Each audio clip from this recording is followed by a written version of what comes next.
Hello বন্ধুরা, welcome to my channel. আবার একটা নতুন রেসিপি নিয়ে আসলাম। আজকের রেসিপি হলো চিড়ার পোলাও।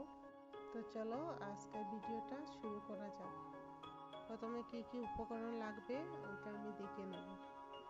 আমার লাগছে 250 গ্রাম চিড়ে, আর লাগছে লাল শস্য, নুন, হলুদ, চিনি, বাদাম, কারি পাতা, লঙ্কা কুচি, পেঁয়াজ কুচি।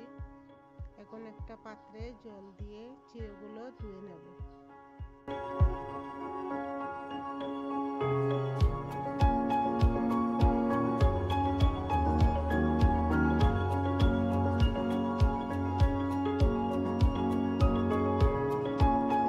এখন আমি কড়াইয়ে তেল দিয়ে দিচ্ছি।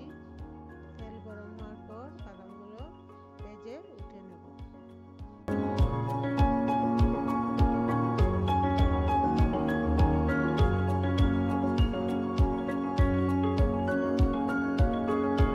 ওই তেলের মধ্যে পেঁয়াজ কুচি দিয়ে দেব।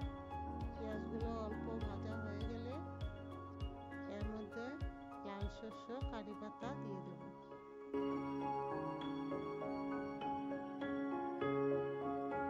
এখন অল্প নাড়াচাড়া করে নেব।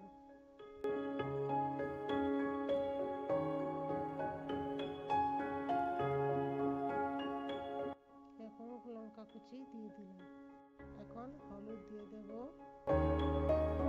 হলুদ দেওয়ার পর ধুয়ে রাখা চিড়েগুলো দিয়ে দিলাম।